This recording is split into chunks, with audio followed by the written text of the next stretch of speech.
What's going on, all you Minties? This is the Uncanny Omar from Near Mint Condition, and join me today for an advanced look at the Spider-Gwen Omnibus from Marvel Comics. So, please stay tuned. And welcome back, everybody. Before getting started, a huge thank you to David Gabriel and the fine folks at Marvel for sending us an advanced copy of this omnibus. This omnibus is due out in the direct market on June 9th, and then a couple of weeks later in the book market. And speaking of the direct market, that's exactly what we're looking at here. This is the cover to the direct market. And I do want to focus on this spine right here, because on the left-hand side, that is your cover to the standard edition. And if you notice, the spines have a different image on them. So that's something that Marvel has been doing from time to time and probably will continue to keep doing. But one of my favorite things about this direct market cover by Nick Bradshaw is that it's an homage cover to the classic Spider-Man #1 by Todd McFarlane, which is the cover to the Spider-Man by Todd McFarlane omnibus. And they're actually having the Back in Black variant as the direct market cover, which is the cover to issue number 13. So I've always loved that post, and this is the one that's drawn by Nick Bradshaw. And I forgot to mention that Robbie Rodriguez does the cover of the standard edition. But let's look at it under this. Well, actually, no, let's look at the back since we've seen the spine. Love the white on purple. Here is what the spine looks like. The book retails for $125. We'll look at the content and talk about the book here in a second. But, man, I love that cover. So, let me give you a closer look to that spine right there. Got this polka dot design, almost like a Trapper Keeper from the 90s. Alright, let's look at it under this dust jacket. Under the dust jacket, we have this image here from Robbie Rodriguez from the inside of the comic. And speaking of inside, let's talk about this book. Let's go ahead and get this opened and check out those bookend pages here. Looks like the bottom, the soles of her ballerina shoes, same color. It's that right there. There's this picture of Spider-Gwen with Silk. And here are all the contents of the book, Edge of Spider-Verse 2, and we'll talk about what the differences are here in Spider-Gwen 2015A and Spider-Gwen 2015B. Kicking it off with Edge of Spider-Verse. So, let's talk about the contents first. Contents of the book, Edge of Spider-Verse number 2, Spider-Gwen 2015A 1 through 5, 2015B 1 through 34, Spider-Gwen Annual number 1, All New Wolverine Annual number 1, Spider-Women Alpha and Omega, Silk 7 and 8, Spider-Woman 6 and 7, Spider-Man 12 through 14, and that is the Miles Morales series of Spider-Man. So, first of all, what's the differences between Spider-Gwen 2015A and 2015B? Well, 2015A is just the very first series of Spider-Gwen. It was the miniseries that came out in 2015, and then it became an ongoing series with 2015B. That's the only differences. So it does collect both the 5-issue mini and then the ongoing series. So spinning out of the Edge of the Spider-Verse, number 2, comes Spider-Gwen. So, really quickly, what is she? Well, if you have the Spider-Verse books, or if you've seen the Spider-Verse movie, then you know that she is an alternate reality, precisely from Earth 65, version of Gwen Stacy. In this reality, in this universe, in this dimension, call it what you will, Gwen Stacy gets bit by the radioactive spider and becomes Spider-Woman. It's just called Spider-Gwen because they didn't want to confuse you with the 616, or what we call the 616 is the real Marvel Universe, for those of you that don't know when I say 616. They didn't want to confuse you with Jessica Drew, 616 Spider-Woman, so they had to call the title something else. But in her own universe, Earth 65, she is known as Spider-Gwen. She gets bit by the radioactive spider. Peter Parker is a dorky guy that has a crush on her and gets picked on a lot. She takes up for him. He gets tired of people picking on him and wants to take up for himself. So he ends up developing a formula that ends up making him into the lizard, the Earth 65 lizard. And she defeats him, not knowing that it's Peter Parker, accidentally ends up killing him, and therefore learns the great power, great responsibility lesson.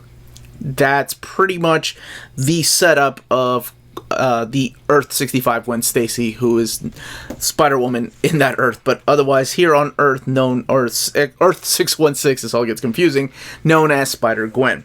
So because of the popularity of Spider-Verse, where she first appeared, Edge of Spider-Verse, and that big crossover in Spider-Man, the fans demanded more and more of her. So the two creators, Jason Latour and as well as Robbie Rodriguez, decided to throw a pitch for a miniseries, and then fans spoke out and they were like, yeah, we want more. So they came back for an ongoing series. So all of it is collected in here. That all their Jason Latour and Robbie Rodriguez has run. All 1,224 pages are found in this omnibus. So this was a really fun book. It's been released in trade paperbacks before. It's been released in the small graphic novel-sized books, and it's had a series of hardcovers. Sadly, it didn't get finished in the oversized hardcover format, so this is the only way to have it all in one in oversized format. So I've always dug her costume. One of the things that I'm so glad that they included in here is the Spider-Women crossover, because in previous collections you only had Spider-Gwen's part of the story. You didn't get to see what exactly was going on in Spider-Women, and we can talk a little bit about that. And as you can tell, on her Earth, she has different variations of these characters that we've come to know, like Daredevil, the Kingpin, the Vulture. Frank Castle's a detective that's investigating her in her world. He suspects Gwen Stacy of being Spider-Woman.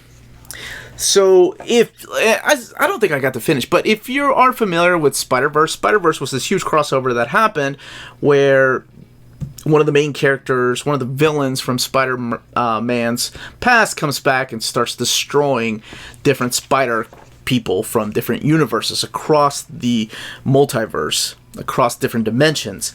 And one of the characters that was introduced was this young lady here. Now, she comes over to the 616 universe, has a team up, and then goes back home. Now, she has the power, and you can find out exactly how, of traveling back and forth between dimensions, going from one dimension to another. Now, does she get to keep that power? Does she end up losing it? All of that can be found within this book. I just pretty much set up exactly who her character really is and why she's so popular. Because of that hoodie. It's always the hoodie. Look at Ben Reilly. People love that hoodie. I did. So her dad is still alive in this particular universe as well. So there's some things that are different and some things that are the same. And this is what the artwork looks like. Alright, so back to what I was talking about. And here is Spider-Women Alpha, which primarily focuses on Silk, Spider-Woman, Jessica Drew, Earth 616 Spider-Woman, and Spider-Gwen. And it's a crossover dealing with somebody that has taken some powers, and I don't want to give away who the villain is of this because it's a kind of a big spoiler, so you can find out for yourself. But the entire event is collected here. I think my favorite thing about this particular crossover is the artwork. It's a lot of fun, the whole mystery as to who's behind everything. But I love the art of Ben Gao, who does the 2 Spider-Gwen issues.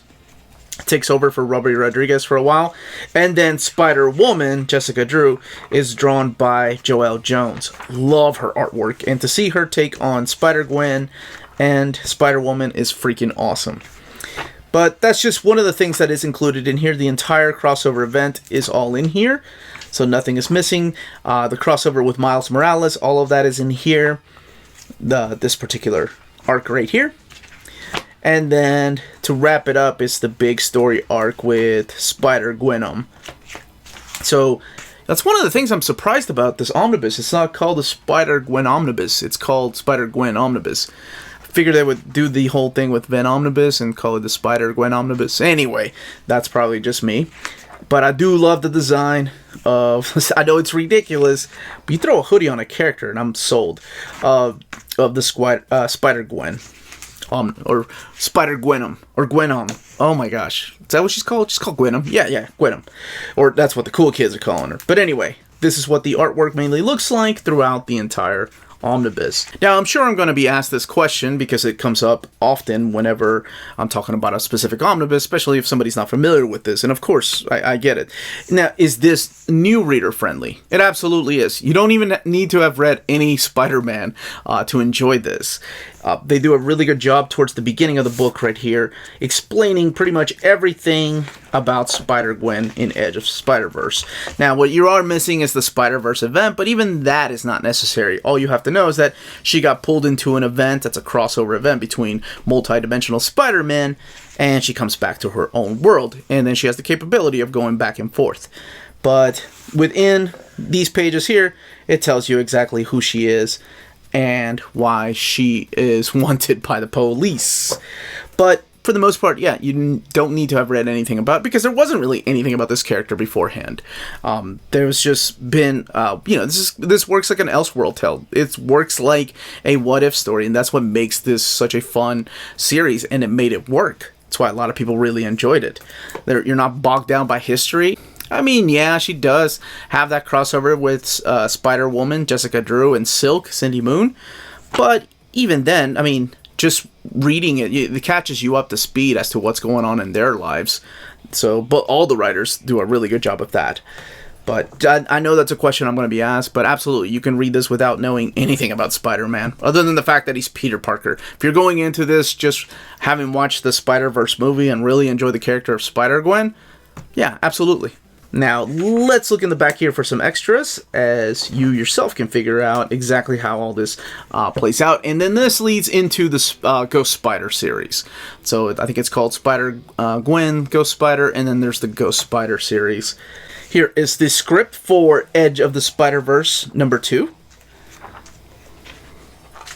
Very cool that they included all that in here. And then you have some character profiles here. Can find out who who these characters are in Earth 65, and I'm going to flip a little more through here to look at some of the variant covers. Now, some of the variant covers are found in between chapters of this omnibus, and I made sure that none of these are spoilers. There are some beautiful pictures in here. Big fan of that one. So glad that they decided to make that one a variant. And just a few more. Now, I forgot to mention that, yes, she does play for a rock band, like in the Spider-Verse movie. She is in the Mary Janes, which is a rock band. Now, do her bandmates know that... I'm skipping some, by the way. Do her bandmates know that she is Spider-Gwen? Well, that you can find out for yourself. Now, I better skip the toys, because the toys do reveal a couple of spoilers. And then more of the variants. There's a lot of variants, and I'm so glad they're full splash pages for the variants. So glad that they did that. Had to skip a few variants because they are spoilers. This one's not one. It's just Mary Jane. It was the Mary Jane month, whenever Mary Jane was different characters throughout the Marvel Universe. That is awesome, by Sophie Campbell. It's a good one, too. And then how to draw Spider. This is Zdarsky, yeah. Chip Zdarsky. Gwenaissance. Then the Deadpool variant. Now, let's take a look at this binding. Love that it's purple, too. But here's what the binding looks like. It is sewn binding, and there is that eye. We'll look at a couple of spread pages. Here's an example of the spread page, what it looks like. Believe it or not, this book doesn't really have a lot of spread pages, and the ones that I did find kind of have some spoilers in there, but here's an example of how the book lays. And this is the closest thing towards the very beginning to a spread page. Again, the book has 1,226 pages, or 24 pages, sorry, and retails for $125. But as you can tell, this is the way that it lays over towards the front and then towards the back. But that, as they say, is that. If you're interested in purchasing this omnibus, don't forget to check out our sponsor, cheapgraphicnovels.com, your online source for collected editions up to 50% off retail price. Cheap Graphic Novels prides itself on excellent packaging, so your stuff gets to you in excellent condition, and they have amazing customer service. Check out their bargain deals for up to 90% off cover price. And for all you Minties that are watching, if you're a first-time customer, don't forget to mention that Near Mint Condition sent you their way for a promotional credit on free shipping on your next order. Now, this is only for US as customers. CheapGraphicNovels.com, your source for the hottest books with deep discounts, customer service, and excellent shipping that will keep you coming back for more. And that was the content, the page count, and the build of this omnibus. Leave those comments down below if you're picking this up, if you're passing on it, if you already have the trade paperbacks, or you've read them in single issues, what you thought of the run. If you've never read it, and you're going into this blind, should it have been called the Spider-Gwen Omnibus? Should it have been called the Spider-Gwen Omnibus? Again, if you have any questions, leave those questions down below. Again, this was the Uncanny Omar. Thank you all so much for watching, and more importantly, everyone, stay healthy, stay safe, much love.